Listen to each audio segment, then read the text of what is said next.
ാണ് വീട്ടിൽ നിന്ന് ജോലി ചെയ്യാതെ ശമ്പളം വാങ്ങുന്ന പെണ്ണും പിള്ളയും റിട്ടയർഡ് മിലിറ്ററി സെക്യൂരിറ്റിക്കാരനും അമ്മയുടെ ട്രഷററെ വിളിക്കുന്നത് തന്നെ മണ്ടൻ ശിവപാൽ എന്നാണത്രേ.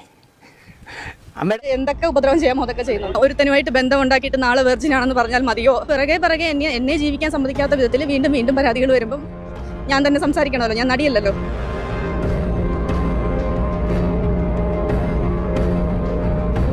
ഞാൻ നടിയല്ലല്ലോ, ഞാൻ തന്നെ സംസാരിക്കണമല്ലോ എന്നാണ് അതുല്യ പറയുന്നത്. താങ്കൾ നടിയല്ല, പക്ഷെ താങ്കളൊരു മഹാനടിയാണോ എന്ന് എനിക്ക് ചെറിയ ഡൗട്ട് ഉണ്ട് എന്നുള്ളതാണ്. അപ്പോൾ അമ്മയുമായി ബന്ധപ്പെട്ട വിഷയം തന്നെയാണ്. നിങ്ങൾക്ക് എല്ലാവർക്കും അറിയാമായിരിക്കും. ഇപ്പോൾ ഇന്നലെ ഈ അതുല്യ എന്ന് പറയുന്ന ഓഫീസ് മാനേജറായ അതുല്യ ഒരു പരാതിയുമായി വന്നിട്ടുണ്ട്. അതായത് കുക്കു പരമേശ്വരൻ അവിടെ നിൽക്കുന്ന സെക്യൂരിറ്റിയുമായിട്ട് തനിക്ക് അവിഹിതമുണ്ട്, താൻ ഒരു ഹണി ട്രാപ്പിൽ പെടുത്താൻ വേണ്ടിയിട്ട് ആ സെക്യൂരിറ്റിക്കാരനെ ഹണി ട്രാപ്പിൽ പെടുത്തിയിട്ടാണ് സെക്യൂരിറ്റിക്കാരൻ അവർക്ക് അനുകൂലമായിട്ട് മൊഴി നൽകിയത്, അല്ല അവർക്ക് അനുകൂലമായത് നിന്നത് പറയണമെന്ന് കുക്കു പരമേശ്വരന്റെ അടുത്ത് പറഞ്ഞു. ഈ പറയുന്ന സെക്യൂരിറ്റി ജീവനക്കാരനോട് പറഞ്ഞു. ആ സെക്യൂരിറ്റി ജീവനക്കാരൻ ഈ അതുല്യ എന്ന് പറയുന്ന മാനേജറെ വിളിച്ചപ്പോൾ ഒരു വോയിസ് പുള്ളി പുറത്ത് വിട്ടിട്ടുമുണ്ട്, ഈ പറയുന്ന അതുല്യ. ഓക്കെ, ഇവിടെ ഇപ്പം അതുല്യ കേസ് കൊടുത്തിട്ടുണ്ട് ഒക്കെ ഉണ്ട്. ഇപ്പൊ എല്ലാവരും അതുല്യയുടെ പക്ഷമാണ്. ഞാനും അതുല്യ പറയുന്നത് ഒരു കള്ളമാണെന്ന് ഞാൻ പറയുന്നില്ല, അവിടെ ഇരിക്കട്ടെ. ഇനി കള്ളമാണെങ്കിലും ഇതിന് മറ്റൊരു വശമുണ്ട് എന്നുള്ളതാണ്. ആരാണ് ഈ സെക്യൂരിറ്റിക്കാരൻ? ഈ സെക്യൂരിറ്റിക്കാരൻ എന്ന് വെച്ച് കഴിഞ്ഞാൽ ഒരു റിട്ടയർഡ് ആർമി ഓഫീസറാണ്, അല്ലെങ്കിൽ ഒരു റിട്ടയർഡ് ആർമിയാണ് എന്നാണ് അറിയാൻ സാധിക്കും. അതായത് കുറച്ച് ഏജ്ഡ് ഉള്ള ഒരാളായിരിക്കും എന്നുള്ളതാണ് അറിയാൻ സാധിക്കും. പക്ഷെ സൗണ്ട് കേട്ടിട്ട് കുറച്ച് ചെറുപ്പക്കാരനെ പോലെ തോന്നുന്നു എന്നുള്ളതാണ്. അവിടെയുള്ള ഒരു സെക്യൂരിറ്റി ഇവിടെയുള്ള ഓഫീസ് മാനേജറുമായിട്ട് കണക്ഷൻ എന്ന് പറയണമെന്നാണ് കുക്കു പരമേശ്വരൻ പറഞ്ഞത് എന്നുള്ളത്. മുമ്പ് ഒരു കാര്യപ്പെട്ടെ, ഈ കുക്കു പരമേശ്വരനായിക്കോട്ടെ, ശ്വേതാ മേനോനായ ആയിക്കോട്ടെ, നീന കുറുപ്പായിട്ട്, ഇവരാരും എല്ലാത്തിൻ്റെയും ഒരു വെടിക്കുള്ള മരുന്നുണ്ട് എന്ന് വിശ്വസിക്കുന്ന ഒരാളാണ്. എല്ലാം ശരി തന്നെ, എല്ലാവരുടെ കയ്യിലും തരികിടയുണ്ട് എന്നുള്ളതാണ്. ഇപ്പൊ വന്ന ഒരു പരാതിയിൽ എനിക്ക് ചെറിയ ഡൗട്ടുകളുണ്ട്. ആ ഡൗട്ടുകളാണ് ഞാൻ ഇവിടെ പറയാൻ വേണ്ടി ഉദ്ദേശിക്കുന്നത്. എന്റെ ആദ്യത്തെ ഡൗട്ട് സെക്യൂരിറ്റിക്കാരൻ ആരാണെന്നുള്ളതൊക്കെ ഞാൻ വെച്ചുതരാം. എന്റെ ആദ്യത്തെ ഡൗട്ട് ഇതെന്ന് പറയുന്നത് സെക്യൂരിറ്റിക്കാരൻ, അതായത് അവിടെ വരുന്ന അംഗങ്ങളെ A to Z, അത് സാധാ ഒരു എക്സിക്യൂട്ടീവ് മെമ്പർ പോയിട്ട് അവിടുത്തെ സാധാ അംഗങ്ങൾ പോലും വന്നു കഴിഞ്ഞാൽ സല്യൂട്ട് അടിക്കാനുള്ള ഒരാൾ, അത് പ്രായം ചേർന്ന ഒരാൾ, റിട്ടയർഡ് ആർമിക്കാരനാണ്. ആ ഒരു സെക്യൂരിറ്റിക്കാരൻ ഇവിടെ ചെറുപ്പക്കാരിയായ അവിടുത്തെ മാനേജർ, അതായത് ചെറുപ്പക്കാരിയായ മാനേജർ ഇങ്ങനെ ഹണി ട്രാപ്പിൽ കുടുക്കി എന്ന് പറഞ്ഞു പരത്തണം എന്നാണ് ഈ സെക്യൂരിറ്റിക്കാരൻ ഇവരെ വിളിച്ച് പറഞ്ഞത് എന്നുള്ളതാണ്. ഈ സെക്യൂരിറ്റിക്കാരൻ ഓൾറെഡി ഈ അതുല്യ, ശ്വേതാ മേനോൻ, ഈ പറയുന്ന ആരാണ് അവരുടെ ബാച്ചിലുള്ള അവരുടെ അംഗത്തിൽപ്പെട്ട ഒരാളാണ്.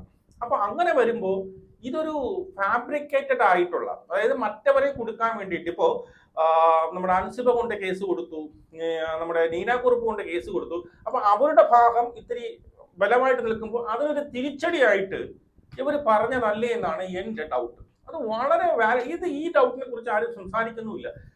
എങ്കിൽ ഈ പറയുന്ന നീനാക്കുറുപ്പ്, കുക്കു പരമേശ്വരൻ, ആള് ശരിയല്ല, അവളെ ഞാൻ ഒരിക്കലും ന്യായീകരിക്കുന്നു. പക്ഷെ ഈ ഒരു പരാതിയിൽ എവിടെയോ എനിക്ക് ചെറിയ ഡൗട്ടുകൾ ഉണ്ട് എന്നുള്ളത്. ഇനി ആദ്യം ഈ പരാതി കൊടുത്തത് എപ്പോഴാ?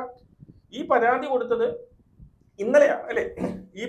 അതായത് ഈ അതുല്യ എന്ന് പറയുന്ന മാനേജർ പരാതി കൊടുത്തത് ഇന്നലെയാണ്. വിത്ത് വോയിസ് വരെ പുറത്തിറക്കിയത് 45 മിനിറ്റോളം നീണ്ടു നിൽക്കുന്ന ഒരു വോയിസ് ആണ്.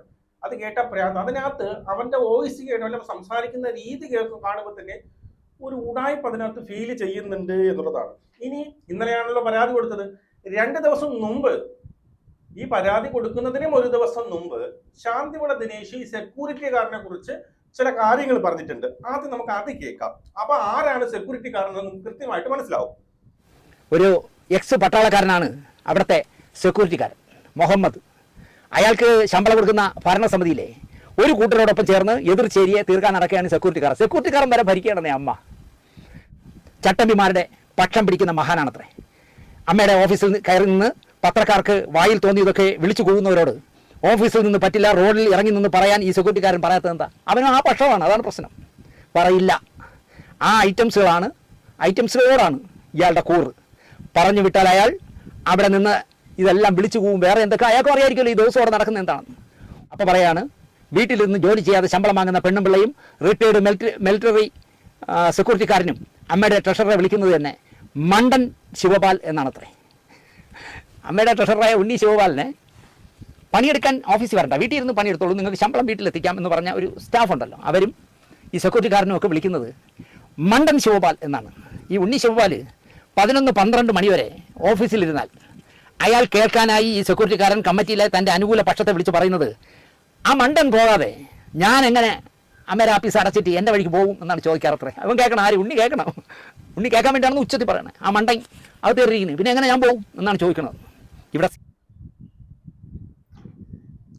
ഓക്കെ, ഇത് ഞാൻ പറഞ്ഞില്ലേ, ഇവര് പരാതി കൊടുക്കുന്നതിന് മുമ്പ് ഇട്ട വീഡിയോ ആണ്. അപ്പം ഈ ഒരു സംഭവം ഈ സെക്യൂരിറ്റിക്കാരൻ ആരാണെന്നും ഈ പുള്ളി ആരുടെ പക്ഷത്താണെന്നും വളരെ വ്യക്തമായിട്ട് അറിയാമെന്നുള്ളതാണ്.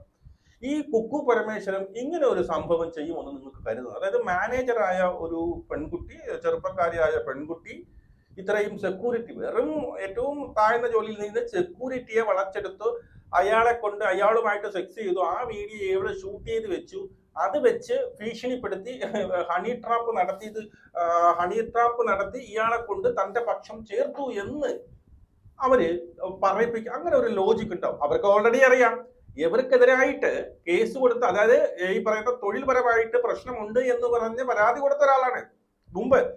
ഈ പറയുന്ന ആരുടെ ഈ മാനേജറെ കൂടെ മാനേജർ പരാതി കൊടുത്തുള്ളൂ, തൊഴിൽ പീഡനം എന്ന് പറഞ്ഞുകൊണ്ട്. ആ സമയത്ത് ഈ സെക്യൂരിറ്റിയും പരാതി കൊടുത്ത ആളാണ്. അതിനുശേഷമാണ് ഈ മാനേജർ എന്ത് ചെയ്യുന്നത്, ഇവര് ടെർമിനേറ്റ് ചെയ്തു, പിന്നെ തിരിച്ചെടുക്കുകയൊക്കെ ചെയ്യുന്നത്. ഈ അതുല്യ പറയാൻ ശ്രമിക്കുന്നത്, എന്നെ ടെർമിനേറ്റ് ചെയ്തത് എന്തുകൊണ്ടാണ്? ഇതുകൊണ്ടാണ് സെക്യൂരിറ്റിയുമായിട്ട് അവിഹിതമുട്ട, സെക്യൂരിറ്റിയുമായിട്ട് ഈ പറയുന്ന ഹണി ട്രാപ്പ് പിന്നെ ബന്ധമുണ്ടായിരുന്നു, അത് ഹണി ട്രാപ്പ് ചെയ്തുകൊണ്ടാണ്, അങ്ങനെ ഒരു സംഭവം എന്നെ കൊണ്ട് പറയിപ്പിച്ചതാണ് എന്ന് സെക്യൂരിറ്റി പറയുമ്പോൾ ഈ പുള്ളി ഇവിടെ പറഞ്ഞു വിട്ടതിന് ഒരു ന്യായീകരണം ഉണ്ടല്ലോ എന്ന് പറയുന്ന ബാലിശമായ ഒരു സംഭവമാണ് പറയുന്നത്. എനിക്കതിൽ വളരെ വളരെ ഡൗട്ട് ഉണ്ട് എന്നുള്ളത്. ഞാൻ മനസ്സിലാക്കുന്നത് ഇത് കൃത്യമായിട്ടും മറ്റവർക്കെതിരായിട്ട് സെക്യൂരിറ്റിക്കാരനെ കൊണ്ട് പറയിപ്പിച്ചതാണ് എന്നാണ് എനിക്ക് മനസ്സിലാവുന്നത്. അല്ലാന്നുണ്ടെങ്കിൽ ഒരു പോസിബിലിറ്റിയും കൂടി ഉണ്ട്, ഈ അതുല്യ ചിലപ്പം അതുല്യെ കരുവാക്കിയതാവാനും ചാൻസ് ഉണ്ട്. സെക്യൂരിറ്റി പറയുന്നത് 100% നുണയാണെന്ന് അവന്റെ വാക്കുകളിൽ നിന്നും അല്ലെങ്കിൽ നമുക്കൊരു ചെറിയ ലോജിക്ക് വെച്ച് മനസ്സിലാവും അവൻ പറയുന്ന നുണയാണ്. അങ്ങനെ കുക്കുവോ ഇങ്ങനെ ഒരു നാറിയ, അതും ഒരു മനുഷ്യന് പോലും വിശ്വസിക്കാൻ പറ്റാത്ത ഒരു നാറിയ കളി, ഇങ്ങനെ അതും ഇവരെ എതിർപക്ഷത്ത് നിന്ന് ഇവർക്കെതിരെ പരാതി കൊടുത്ത അവനെ കൊണ്ട് ചെയ്യിപ്പിക്കും എന്ന് ഞാൻ വിശ്വസിക്കുന്നത് ഒരു മണ്ടനും വിശ്വസിക്കില്ല. മനസ്സിലായോ?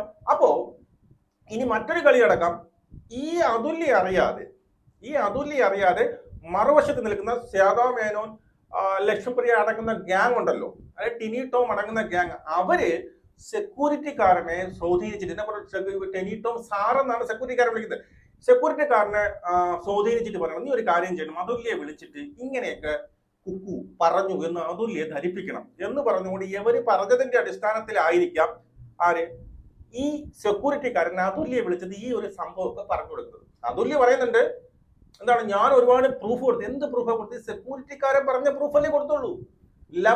ഈ പറയുന്ന കുക്കു പരമേശ്വരൻ പറഞ്ഞ എന്തെങ്കിലും പ്രൂഫ് ഉണ്ടോ? അല്ലെ വേറെ ആരെങ്കിലും ഇങ്ങനെ ഒരു സംഭവം പറഞ്ഞ പ്രൂഫ് ഉണ്ടോ? ഒരുത്തമെന്ന് പറയണേ എന്നെ ഇങ്ങനെ അവര് പറഞ്ഞ് ഇങ്ങനെ പറയിപ്പിക്കാൻ വേണ്ടി പറഞ്ഞു, എനിക്ക് ഫോൺ റെക്കോർഡ് ചെയ്യാൻ പറ്റിയില്ല, അവിടെയാണ് എന്ന് പറഞ്ഞ ആ ഒരു പ്രൂഫിന് അവനെന്ത് ആധികാരികതയാണ് ഇരിക്കുന്നത് എന്നുള്ളത് മനസ്സിലാവും. ഒന്നി അതുല്യ ഇവരെ കൂടെ നിന്ന് കളിച്ചു, ഇല്ലാന്നുണ്ടെങ്കിൽ അതുല്യയെ എന്ത് ചെയ്തു, ഈ പറഞ്ഞതിരി അല്ലെങ്കിൽ അതുല്യയുടെ മനസ്സ്, അതുല്യെ കൊണ്ട് കേസ് കൊടുപ്പിക്കാൻ വേണ്ടിയിട്ട്, അതുല്യെ ചതിക്കാൻ വേണ്ടിയിട്ട് എന്ത് ചെയ്തു, ഈ പറയുന്ന ശ്വേതാ മേനോനും ടിനി ടോമും അടങ്ങുന്ന സംഘം സെക്യൂരിറ്റിക്കാരനെ ചാക്കിട്ട് പിടിക്കേണ്ട ആവശ്യമില്ല, ഓൾറെഡി സെക്യൂരിറ്റിക്കാരൻ അവരുടെ പക്ഷമാണ് എന്നുള്ളതാണ്. എന്നിട്ട് അതുല്യ എടുത്ത് ഇങ്ങനെ ഒരു സംഭവം പറഞ്ഞു, ഈ കുക്കു പരമേശ്വരൻ ഇങ്ങനെയൊക്കെ എന്നെ കൊണ്ട് പറയിപ്പിച്ചു എന്ന് പറയുമ്പോൾ അതുല്യക്ക് സ്വാഭാവികമായിട്ടും ദേഷ്യം ഉണ്ടാവും. അതുല്യ നേരെ ചോദ്യം വിളിക്കും, മാഡം ഇങ്ങനെയൊക്കെയാണ് പറഞ്ഞത്, എന്നെ ഇതുപോലെ പിന്നീട് ഞാനും അയാളായിട്ട് പിന്നീട് എന്തോട് മറ്റേ അടുത്താത്ത ബന്ധമുണ്ടെന്നൊക്കെ പറഞ്ഞു നിർത്താൻ വേണ്ടി ഞാൻ എന്ത് അങ്ങനെ പറഞ്ഞ നീ കൊണ്ട് കേസ് കൊടു എന്ന് ശേലയ്ക്ക് പറയാം. അപ്പൊ അങ്ങനെയാണെങ്കിൽ അതിൽ നോക്കും, ഞാനൊരു ചോദ്യം, എന്നെ ഇത്രയും ചെയ്യാൻ വേണ്ടി ശ്രമിച്ചു, ചിലപ്പോൾ ഈ സെക്യൂരിറ്റിക്കാരൻ പറയുന്നത് സത്യമാണെന്ന് കരുതി കാണാം അതുല്യ കൊണ്ട് കേസ് കൊടുത്തത്. രണ്ട് പോസിബിലിറ്റി, ഒന്നേ അതുല്യ അവരെ കൂടെ നിന്നു, ഇല്ലാന്നുണ്ടെങ്കിൽ അതുല്യം കൂടി അവർ ചതിച്ചു, മറ്റുള്ളവരെ താക്കാൻ വേണ്ടിയിട്ട്, മറ്റുള്ളവരെ സമൂഹത്തിന് മുമ്പിൽ എന്താണ് മോശമായി ചിത്രീകരിക്കാൻ വേണ്ടിയിട്ട് അതുല്യെ അവർ കരുവാക്കി എന്നുള്ളതാണ്. ഇതിൽ ഒരു കാര്യം ഞാൻ പറയാം, ഈ സെക്യൂരിറ്റിക്കാരൻ പറയുന്ന ഭാഷ, അവന്റെ ഡയലോഗ്, അവൻ ഈ അതുല്യമായിട്ട് സംസാരിച്ച് 43 ഞാൻ കേട്ടു. അതിൽ പലപ്പോഴും ചിലതൊക്കെ അതുല്യ ചോദിക്കുമ്പോൾ അവൻ അങ്ങ് സ്കിപ്പ് ചെയ്ത് വിടുന്നുണ്ട്, ലോജിക്കില്ല, പലതും കൂട്ടിച്ചേരുന്നില്ല. അത് പറഞ്ഞ് ലവർക്കിട്ടൊരു പണിയാണ് എന്നുള്ളതാണ്. ഇനി അടുത്ത ഈ അതുല്യ പറഞ്ഞ ഒരു സംഭവം ഞാനിവിടെ വെച്ചിരുന്നു. അതൊരു വലിയ കഥയാണ്. അത് ഞാൻ ആ ഓഡിയോയിൽ പറഞ്ഞിട്ടുണ്ട്. അയാളും തൊഴിൽ പീഡന പരാതി കമ്മിറ്റിക്ക് അകത്ത് കൊടുത്തിട്ടുണ്ടായിരുന്നു. അപ്പോൾ ഈ കൊടുത്ത പരാതി മനസ്സിലായോ? ഇവര് തന്നെ പറയുന്നു അയാളും തൊഴിൽ പീഡന പരാതി കമ്മിറ്റിക്കകത്ത് കൊടുത്തു. അതായത് ഈ അതുല്യ കൊടുത്ത സമയത്ത് അയാളും കൊടുത്തിട്ടുണ്ട്. അതിനുശേഷമാണ് ഈ ഒരു സംഭവം നടക്കുന്നത്. ഈ തൊഴിൽ പീഡന പരാതി കൊടുത്തതിന് ശേഷമാണ് ഈ സെക്യൂരിറ്റിക്കാരനെ വിളിച്ച് അവർ ഇങ്ങനെ ഒരു ഹണി ട്രാപ്പിന്റെ കഥ ഉണ്ടാക്കി എന്നാണ് ഇവർ പറയുന്നത്. ആരെങ്കിലും ചെറിയ മൂളെല്ലാം ശത്രുപക്ഷത്ത് നിൽക്കുന്നവനെ വിളിച്ചിട്ട് നിങ്ങളുടെ കൂടെ നിൽക്കുന്ന എതിരായിട്ട് നിൽക്കണമെന്ന് ആരെങ്കിലും പറയൂടെ? അതും ഈ റിട്ടയർഡ് മിലിറ്ററിനെ ഈ പെൺകുട്ടിയെ അവനെ എന്ത് ചെയ്തു, വളച്ചെടുത്ത് അവരുമായിട്ട് ലൈംഗിക ബന്ധപ്പെട്ട് അതിന്റെ വീഡിയോ എടുത്തു വെച്ച് എന്നിട്ട് ഹണി ട്രാപ്പ് ചെയ്തു. എന്തൊക്കെയാണ് ഇത്? ആരെങ്കിലും ഇതിനെ അരിയാഹാരം കഴിക്കുന്നവർക്ക് വിശ്വസിക്കാൻ പറ്റുമോ ഇതൊക്കെ? ഉണ്ണിയെ രക്ഷിക്കാൻ, അത് ഓഡിയോയിൽ പറയുന്നുണ്ട്, ഉണ്ണിയെ രക്ഷിക്കാൻ വേണ്ടി മുഹമ്മദ് ഞങ്ങളുടെ കൂടെ നിൽക്കണം എന്ന് കുക്കു പരമേശ്വരൻ ഇയാളോട് ആവശ്യപ്പെടുകയും ഞാൻ അയാളെ ഒരു ഹണി ട്രാപ്പിൽ പെടുത്തി എന്ന് അയാൾ പറയണമെന്ന് അയാൾക്ക് ട്രെയിനിങ് കൊടുക്കുകയും ഒക്കെയാണ് ചെയ്തത്. അപ്പം ഞാൻ വൈകുന്നേരം ഓഫീസിൽ നിന്ന് പോയ ശേഷം ഇയാളെ മുകളിൽ ഇവരുടെ ക്യാബിനിലേക്ക് വിളിച്ചിട്ട് ഡെയിലി ഇതെങ്ങനെ മുഹമ്മദ് ഇത് പ്രസൻറ്റ് ചെയ്യണം എന്നുള്ളതിനുള്ള ട്രെയിനിങ്ങും കൂടി അയാൾക്ക് കൊടുക്കുന്നുണ്ടായിരുന്നു.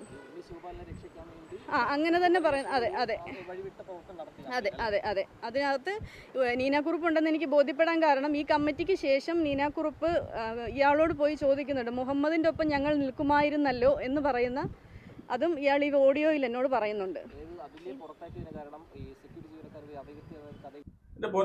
ഇതെല്ലാം ഇയാളല്ലേ പറയുന്നത്? ഇയാള് പറയുന്നതല്ലേ? ഇയാളെ കൊണ്ട് പറയിപ്പിച്ചതായിക്കൂടെ? ഏതാണ് എന്റെ ചോദ്യം. ഇയാളെ കൊണ്ട് പറയിപ്പിച്ച് ഇയാൾ ഓരോ വിളിച്ച് പറഞ്ഞു, കുക്കു പരമേശ്വരൻ അങ്ങനെ പറഞ്ഞു, നീനാക്കുറുപ്പ് ഇങ്ങനെ പറഞ്ഞു. ഇത് ഇവര് തെളിവായിട്ട് കാണി ഈ പോലെ പുള്ളി പറയുന്നതാ. ഇതിലെന്താ ആധികാരികതയാണ്? എന്തെങ്കിലും ചെറിയൊരു റെക്കോർഡ് ഇപ്പോൾ ഇതിനകത്ത് പറയുന്നുണ്ട്. ആദ്യം കുക്കു പരമേശ്വരൻ ഇത് സംസാരിച്ചപ്പോ ഫോൺ റെക്കോർഡ് ചെയ്യുമ്പോൾ എനിക്ക് പേടിയുണ്ട്, റെക്കോർഡ് ചെയ്യാൻ പറ്റില്ല എന്നതുകൊണ്ട് എനിക്ക് റെക്കോർഡ് ചെയ്യാൻ പറ്റിയാണ്. എന്നിട്ട് ആ പുള്ളി അതിനകത്ത് വോയിസിനകത്ത് പറഞ്ഞു, ഞാൻ വീട്ടിൽ പോയപ്പോ എന്നിട്ട് ടിനി ടോം വിളിച്ചു പറഞ്ഞു ആ പെൺപിള്ളെ വൃത്തികെട്ടവനെ വിശ്വസിക്കരുത് എന്ന് ടിനി ടോം സാർ എൻ്റെ അടുത്ത് വിളിച്ചു പറഞ്ഞു. എന്നിട്ട് ആ പുള്ളി തന്നെ പറയുന്നു. എന്നിട്ട് ടിനി ടോം എന്ത് പറഞ്ഞാലും റെക്കോർഡ് ചെയ്തോളണം എന്ന് ടിനി ടോം പറഞ്ഞതായിട്ട് ഈ സെക്യൂരിറ്റിക്കാരൻ ആ വോയിസിൽ പറയുന്നുണ്ട്. അതേ വോയിസിൽ തന്നെ പുള്ളി പറയുന്നുണ്ട്. അതിനുശേഷം വീട്ടിൽ പോയതിനു ശേഷം ഇയാളെ ഫോണിൽ ബന്ധപ്പെട്ടു എന്ന് ഞങ്ങൾ സെക്യൂരിറ്റിക്കാരൻ പറയുന്നുണ്ട്. അപ്പൊ എന്താ സെക്യൂരിറ്റി നിനക്ക് റെക്കോർഡ് ചെയ്ത് കൊടുക്കുക? എന്തെങ്കിലും ഒരു ചെറുത് നിന്റെ വാർത്താളമല്ലാതെ നീ പറയുന്നതല്ലാതെ അവരത് ചെയ്തിട്ടുണ്ടോ എന്തെങ്കിലും ഒരു തെളിവ് നിനക്ക് ഉണ്ടോ എന്നുള്ളതാണ്. എനിക്ക് സത്യം പറഞ്ഞല്ല, ഇതിൽ അവർക്ക് തിരിച്ചിട്ട് കൊട്ടിയതാണ് എന്നുള്ളത്. അതിന് എവിടെ ചിലപ്പോൾ കരുവാക്കിയതായിരിക്കും, ചിലപ്പോൾ അതില്ല കൂട്ടുനിന്നതായിരിക്കാം. വരുത്തി തീർക്കാനുള്ള ശ്രമം തന്നെയാണ്. അതിന്റെ തെളിവുകൾ എവിടെ ഉണ്ടോ? CCTV-യിലോ ഓഡിയോയിലോ? അതിൻ്റെ തെളിവ് അയാൾ തന്നെ മീറ്റിങ്ങിൽ സംസാരിക്കുന്നത്, എല്ലാ മീറ്റിങ്ങുകളും റെക്കോർഡഡ് ആണല്ലോ. ഇയാൾ തന്നെ മീറ്റിങ്ങിൽ സംസാരിക്കുന്നത് ഫുൾ റെക്കോർഡിങ് അവിടെ ഉണ്ട്. അവിടെ പരിശോധിച്ചാൽ അതിൽ കിട്ടുമല്ലോ. ഈ കഥ പറഞ്ഞു. ഇവർ വീണ്ടും ചോദിക്കുന്നുണ്ട്, ഈ കുക്കു പരമേശ്വരനോ അല്ലെങ്കിൽ നീനാക്കുറുപ്പോ ഇത് പറഞ്ഞതിന്റെ തെളിവ് എന്തെങ്കിലും ഉണ്ടോ എന്ന് ചോദിക്കുമ്പോൾ ഈ പെൺകുട്ടി അതുല്യ പറയുന്നത് എന്നറിയാമോ? അതിന്റെ തെളിവ് ഇങ്ങനെ മീറ്റിംഗിൽ സംസാരിച്ചുള്ളൂ. മീറ്റിംഗിൽ ഈ പുള്ളി പരാതിപ്പെട്ട സാറാണ് പറയുന്നത്. മീറ്റിംഗിൽ ഇങ്ങനെ ഒരു പരാതി ഈ പറയുന്ന സെക്യൂരിറ്റി ജീവനക്കാരൻ, അതാണ് തെളിവായിട്ട്. ആ തെളിവ് നമുക്ക് വേണ്ട. അത് ക്യാഷ് കൊടുത്തു, അവരുടെ സ്വാധീനം നല്ല ക്യാഷ് കൊടുത്തു. ഇത് നിങ്ങൾക്ക് ഇപ്പോഴും സംശയമുണ്ട് ഈ ഒരു സാധനത്തില്? അവരെ കൂടെ നിൽക്കുന്ന വർഷങ്ങളായി അവരെ കൂടെ നിന്ന് ഇവർക്കെതിരായിട്ട് ഫൈറ്റ് ചെയ്തുകൊണ്ടിരിക്കുന്ന അവരാണ് വന്ന് പറയുന്നത് ഇവരെ ഇങ്ങനെ ചെയ്യാൻ വേണ്ടിയിട്ട്. അത് ഹണി ട്രാപ്പ്, അത് ഈ പെൺകുട്ടി ആ കളവന്. എന്താണല്ലേ ഇതൊക്കെ?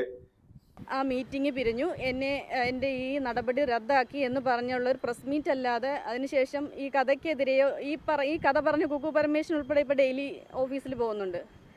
അല്ലാതെ പ്രത്യേകിച്ച് നടപടികളൊന്നും ഉണ്ടായിട്ടില്ല. ഇതിന് പിറകെ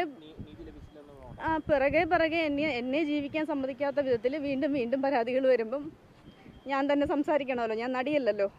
ഈ ഭീഷണിപ്പെടുത്തുന്ന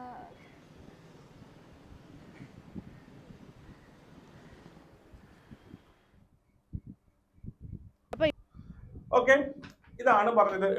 ഇനി കുറച്ചും കൂടെ ഉണ്ട്, അത് വെക്കില്ല. ഞാൻ തന്നെ സംസാരിക്കുന്നല്ലോ, ഞാൻ നടിയല്ലല്ലോ എന്നുള്ളത്. ഞാനും പറയുന്നു ഇവര് നടിയൊന്നുമല്ല. ഇനി നിങ്ങളും കൂടി അറിഞ്ഞിട്ടാണ് ഇത് സംഭവം ചെയ്തിട്ടുണ്ടെങ്കിൽ നിങ്ങൾ നടിയല്ല. സേതോമേനെ കട്ടി അപ്പുറത്തെ വൻ നടിയാണ്, മഹാനടിയാണ്. ഓസ്കാർ കിട്ടാനുള്ള നടനമാണ് ഇപ്പം കാണിച്ചുകൊണ്ടിരിക്കുന്നത് എന്നുള്ളതാണ്. ഇനി ആ സെക്യൂരിറ്റിക്കാരൻ പറഞ്ഞ ഫോൺ വിളിയിൽ ചെറിയൊരു ഭാഗം വെക്കാമേ. അങ്ങനെ ആക്കിയ മുഹമ്മദിന് ഒന്നും പേടിക്കുന്ന വേണട്ടോ. അവര് നമുക്ക് ജസ്റ്റ് ഒരു ഇതുപോലെ ഞാൻ ചോദിക്കുന്ന മാത്രമേ ഉള്ളൂ. നമുക്ക് അപ്പോൾ ജസ്റ്റ് ഞാൻ ചോദിക്കുന്ന മാത്രമേ ഉള്ളൂ. എന്നൊക്കെ പറഞ്ഞു. മുഹമ്മദിന് അങ്ങനെ പറഞ്ഞിട്ട് ഒരു ഹണി ട്രാപ്പിൽ പെടുത്തി രൂപത്തിൽ നമുക്ക് അവതരിപ്പിച്ചിട്ട് ഇതാക്കി കഴിഞ്ഞാല് എന്താണ് അങ്ങനെ ചെയ്തുകൂടെ എന്ന് ചോദിച്ചു. ഞാൻ പറഞ്ഞു അതൊന്നും വേണ്ട, അതൊക്കെ ഇങ്ങനെ ഏത് പെണ്ണ് അവിടെ പെണ്ണും കാര്യങ്ങളൊന്നും ഇല്ലല്ലോ. അല്ല അത് അതുല്യ മുഹമ്മദിന്റെ കൂടെ അങ്ങനെ നിന്നത് വീഡിയോ എടുത്തപ്പോ ഞാൻ പറഞ്ഞു ആര് വീഡിയോ എടുത്തത്? ശരിയാ അതുല്യാണ്. അപ്പൊ അതുല്യ വീഡിയോ എടുത്ത് നോക്കാം വേറൊരു സ്ത്രീയോടെ വന്നത് അത് ലെവലായാലും ഇങ്ങനെ ഉണ്ടാവും. ഇത് പറഞ്ഞപ്പോ ഞാൻ ചോദിച്ചു, മീറ്റിംഗിൽ ഞാൻ ചോദിച്ചു പെണ്ണുങ്ങളൊന്നും വേണ്ട മേഡം എന്നാണ് ഞാൻ പറഞ്ഞു. പെണ്ണൊന്നും വേണ്ട അത് നമ്മള് ഇത് മാത്രം ആക്കല്ലേ, ഏത് ഡ്രിങ്ക് അടിക്കുന്നത്. അപ്പം അവരുടെ ഈ ഒരു വോയിസിൽ കുറച്ച് ഭാഗം ഇതിനകത്ത് അതുല്യ പലതും ചോദിക്കുന്നുണ്ട്.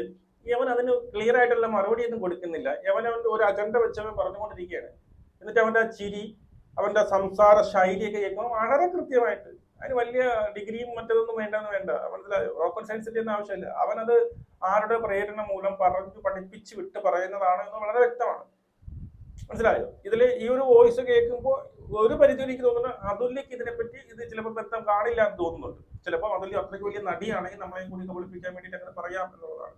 ആദ്യം പറയുന്നത് തന്നെ നമ്മൾ തമ്മിൽ പിന്നെ ഹണിയുടെ പറഞ്ഞു. അപ്പൊ അവൻ പറഞ്ഞു അതായത് വേറെ പെണ്ണൊന്നുമില്ല, അപ്പൊ നീ അതുല്യായിട്ടുണ്ടായിട്ട് പറഞ്ഞാൽ മതിയല്ല, അത് ശരിയാവില്ല. അപ്പൊ വേറെ കാര്യം നീ വേറൊരുത്തെ കൊണ്ടുവന്ന് ചെയ്തതായിട്ട് അതുല്യ വീഡിയോ ചെയ്തതായിട്ട് നീ അവിടെ ബീർ കഴിച്ചു, എന്തൊക്കെയുടെ ഇതൊക്കെ പറയണത്. ഇതിനകത്ത് ഇത്രയേ ഉള്ളൂ. മറ്റവരൊക്കെ കൊണ്ട്, അതായത് അൻസിബ ഉൾപ്പെടെയുള്ളവരെ കൊണ്ട് കേസ് കൊടുക്കുന്നു. അത് അവർക്ക് നല്ല രീതിയിൽ കൊണ്ടിട്ടുണ്ട്, നല്ല രീതിയിൽ പെട്ടിട്ടുണ്ട്. അവരുടെ അൻസിബയുടെ പിന്നെ സൈഡ് കനം കൂടി വന്നു. അവരുടെ ഭാഗത്താണ് പിന്നെ ഏറ്റവും കൂടുതൽ ആൾക്കാർ. ഇത് കണ്ടപ്പോൾ ഇവർക്കൊരു തിരിച്ചൊരു പണി കൊടുക്കാൻ വേണ്ടിയിട്ടാണ് ഇതിനകത്ത് ഇവര് അതുല്യ ഇറക്കി, അല്ലെങ്കിൽ ഈ പറയുന്ന സെക്യൂരിറ്റിയൊക്കെ ഇറക്കി കളിക്കുന്നത് എന്ന് മനസ്സിലാക്കാൻ വലിയ റോക്കറ്റ് സയൻസിന്റെ ഒന്നും ആവശ്യമില്ല എന്നുള്ളതാണ്. ഞാൻ ഒരിക്കലും ഈ പറയുന്ന കൊക്കു പരമേശ്വരൻ ആയിക്കോട്ടെ, ഈ പറയുന്ന നീനാക്കുറുപ്പ് ആയിക്കോട്ടെ, ഇവരാരും പുണ്യവതികളാണെന്നോ അവരൊക്കെ മാലാഹമാണെന്നോ പറയാം. എല്ലായിടത്തിന്റെയും ഒരു വെടിക്കുള്ള മരുന്നുണ്ട് എന്നുള്ളതാണ്. ആരൊക്കെ എവിടെ കൂടിയൊക്കെ പണം കിട്ടും, കൈയിട്ട് വാരാം എന്ന് കണക്കാക്കിയിരിക്കുന്നവരാണ് എന്നാണ് ഞാൻ വിശ്വസിക്കുന്നത്. അവർക്ക് കൂടുതൽ കിട്ടുന്നു, എനിക്ക് കിട്ടുന്നില്ല. ഇവിടെ ഈ അമ്മയുടെ ഇതിനകത്ത്, AMMയുടെ അകത്ത് ഏറ്റവും കൂടുതൽ ഈ പറയുന്നതാണ് ഈ സംഭവമാണ്, കൈയിട്ട് വാരലാണ്. മനസ്സിലായോ? അവിടെ നിന്ന് ഇവിടെ നിന്നും പല രീതിയിൽ വെട്ടിക്കുക, പല രീതിയിൽ 10 രൂപ അപ്പം ഒരു വർക്ക് ചെയ്തു, 10 രൂപ കൊടുക്കാനുള്ളടുത്ത് 20 രൂപ എന്ന് പറഞ്ഞ് വൗച്ചർ ചെയ്ത് വാങ്ങുക. എന്നിട്ട് അവന് 10 രൂപ കൊടുക്കുക, 10 രൂപ പോക്കറ്റ് വെക്കുക.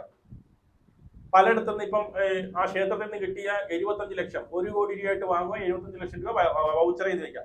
അങ്ങനെ മറ്റേ ഒരുത്തരുണ്ടല്ലോ, അവന് 3-4 ലക്ഷം രൂപയ്ക്ക് പിന്നീട് പ്രോഗ്രാം ചെയ്യണം, അവന് കൊടുത്ത് 13 ലക്ഷം രൂപ.